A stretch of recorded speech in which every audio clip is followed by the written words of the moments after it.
Hi everyone.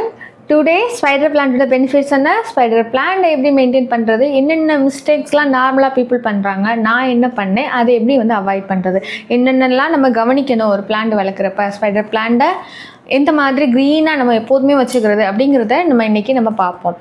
First benefits, ஏர் பொல்யூட்டண்ட்டை remove பண்ணுது, அதாவது ஏர் பியூரிஃபையராக இருக்குது.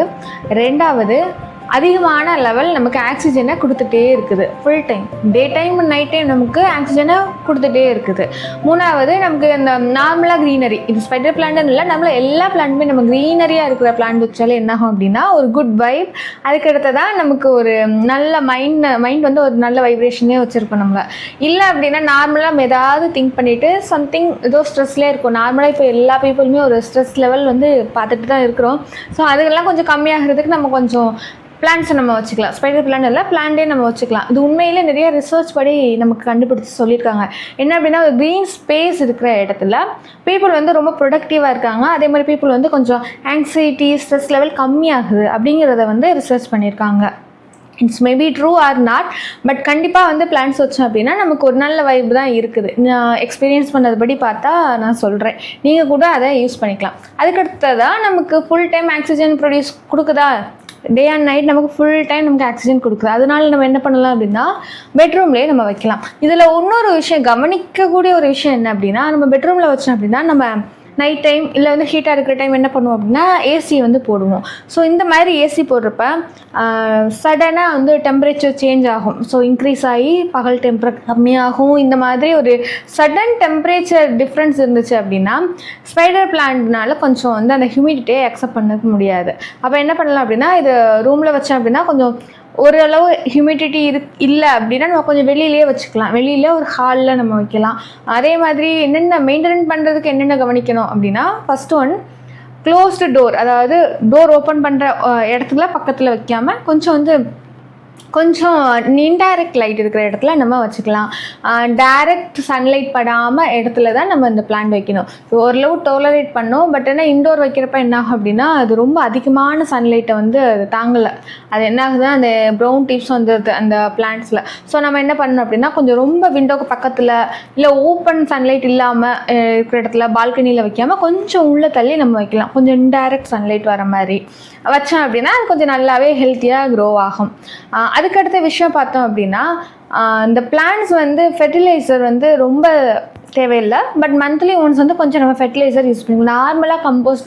நார்மல் ஆர்கானிக் கம்போஸ்ட் நம்ம யூஸ் பண்ணிக்கிறது நல்லது. கெமிக்கல் அவாய்ட் பண்ணுறது, பர்சனலி கெமிக்கலுங்கிறது வந்து நான் ப்ரிஃபர் பண்ண மாட்டேன். நார்மலாக வந்து ஆர்கானிக்கே நம்ம யூஸ் பண்ணிக்கலாம். அதுக்கடுத்து தான் நம்ம ஸ்பைடர் பிளான்ட்டை வந்து பாட் வைக்கிறப்ப என்னென்ன கவனிக்கணும் அப்படின்னா, பாட்டில் வந்து கீழே வந்து ஹோல் இருக்கணும். ஸோ இந்த மாதிரி ஹோல் இருக்கணும். ஹோல் இல்லை அப்படின்னா என்ன ஆகும்னா தண்ணி வந்து உள்ளே இருந்து அந்த ரூட்னால என்ன பண்ண முடியாது அப்படின்னா அந்த வாட்டரை லீஃப்க்கு எடுத்துகிட்டு போக முடியாது. அந்த ஃபோட்டோசிந்தசிஸ் பிரேக் ஆகிரும். ஏன்னா ரூட்னால ஆக்சிஜனை கேரி பண்ண முடியாது, வாட்டரையும் வந்து எஃபிஷியண்ட்டாக வந்து கேரி பண்ண முடியாது. ஏன்னா அந்த செல்ஸ் வந்து டெத் ஆகிரும். ஸோ ரூட் ராட் அப்படின்னு சொல்லுவாங்க, அதாவது செடி அணுகி போயிடும். அதனால என்ன பண்ணணும் அப்படின்னா கொஞ்சம் வாட்டர் கம்மியாக ஊற்றணும். பாட்டு பார்த்தோம் அப்படின்னா இந்த மாதிரி ஹோல் வந்து வச்சுருக்கணும் கீழே. அதே மாதிரி புதுசாக ஒரு பிளான்ட் வாங்கிட்டோம், இது வந்து புது பிளான்ட்டு, இப்போ நர்சரியில் வாங்கிட்டோம் அப்படின்னா அந்த பிளான்ட்டை டைரெக்டாக ஒரு பெரிய பாட்டில் வைக்கக்கூடாது. பெரிய பாட்டில் வச்சா என்ன ஆகும்னா அந்த ரூட் மட்டுமே க்ரோத் ஆகிட்டு இருக்கும். அந்த லீவ்ஸ் வந்து ஸ்லோவாக க்ரோத் ஆகும். பார்த்தோம்னா ரொம்ப ஸ்லோவாக இருக்கும் அதோட க்ரோவிங் பார்த்தோம் அப்படின்னா. ஸோ அதனால் என்ன பண்ணால் சின்ன பாட்டில் வச்சோம் அப்படின்னா அது கொஞ்சம் ஹெல்த்தியாக இருக்கும். கொஞ்சம் அது நல்லா கொஞ்சம் நாளுக்கு அப்புறமா ஒரு 2-3 months ஆனதுக்கப்புறம் அது நல்லா வளருது அப்படின்னா அதுக்கப்புறம் பெரிய பாட்டு வந்து நம்ம மாற்றிக்கலாம். உடனடியாக மாற்றணும் அப்படின்னா எக்ஸாம்பிள் 2 அரைக்கா பாம் பிளான்ட்ஸ் வந்து வீட்டில் ஒரு பெரிய பாட்டில் சடனாக மாற்றியாச்சு. வாங்கிட்டு வந்தோடனே என்னாச்சு அப்படின்னா அந்த பிளான்ட் வந்து ஒரு 2 months நல்லா இருந்துச்சு. 3rd month என்னாச்சு அப்படின்னா அந்த பிளான்ட்ஸ் ஃபுல்லாகவே காஞ்சி போச்சு.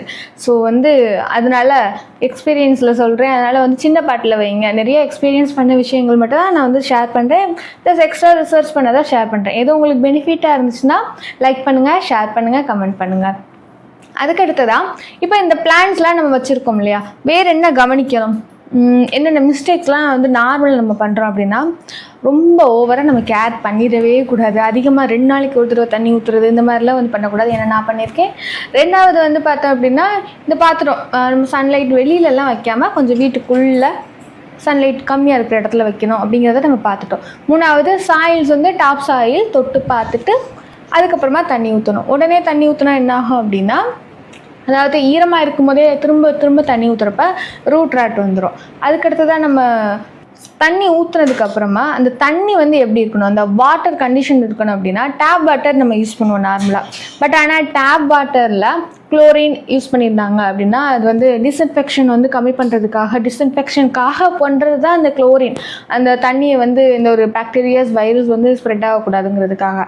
பட் ஆனால் நம்ம செடிக்கு ஊற்றுறப்ப என்ன பண்ணணும் அப்படின்னா, அந்த மாதிரி தண்ணியை ஊற்றாமல் ஃபில்டர் வாட்டர் ஊற்றலாம். இல்லை நார்மலாக நல்ல தண்ணி இருந்துச்சுன்னா, எந்த ஒரு கெமிக்கல் மிக்ஸ்அப் இல்லாமல் இருந்துச்சு அப்படின்னா அந்த தண்ணியை நம்ம யூஸ் பண்ணிக்கலாம். வேறு பார்த்தோம் அப்படின்னா கவனிக்க வேண்டியது இந்த ப்ரௌன் டிப்ஸு.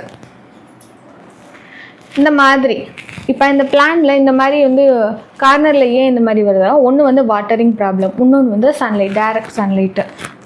ஸோ இந்த மாதிரி வந்துருச்சு அப்படின்னா இந்த பிளேஸ் இப்படியே நம்ம கட் பண்ணிவிட்டு இது வந்து இன்சைடாக ஒரு ஸ்டேபிளான ஹியூமிடிட்டி டெம்பரேச்சர் இருக்கிற பிளேஸில் இந்த பிளான்ட்டை நம்ம வைக்கலாம். நார்மலாக சிட்டியில் இருக்கவங்க கண்டிப்பாக இந்த மாதிரி இன்டோர் பிளான்ட் வைக்கிறது ரொம்ப நல்லது. ஏன்னா சிட்டியில் தான் நமக்கு வந்து பியூர் ஏர் கிடைக்கிறது கொஞ்சம் ஒரு ரொம்ப டிமாண்டான ஒன்று தான். ஏன்னா இங்கே நார்மலாகவே ஏர் பொல்யூட்டன் இருக்குது. ஸோ வந்து என்ன பண்ணலாம் அப்படின்னா, சிட்டியில் இருக்கவங்க நிறையா நார்மலாக இந்த ரூரல் ஏரியாவில் இருக்கிறத விட சிட்டியில் இருக்கவங்க தான் இந்த மாதிரி நிறைய இன்டோர் பிளான்ட் வைக்கணும். ஸோ வந்து நான் ரெக்கமெண்ட் பண்ணுறேன். நீங்கள் நிறைய பேர் வந்து நல்ல பிளான்ட் வச்சு நல்லா ஹெல்த்தியாக ஹாப்பியாக இருங்க. Thank you so much. உங்களுக்கு இந்த மாதிரி இன்ஃபர்மேஷன் ஏதாவது வேணும், இல்லை இந்த மாதிரி பெட்டர் இன்ஃபர்மேஷன் வேறு ஏதாவது ஒரு டாபிக் பேசணும் அப்படின்னா நீங்கள் அதை வந்து கமெண்ட் பண்ணுங்கள். Thank you so much. Bye by.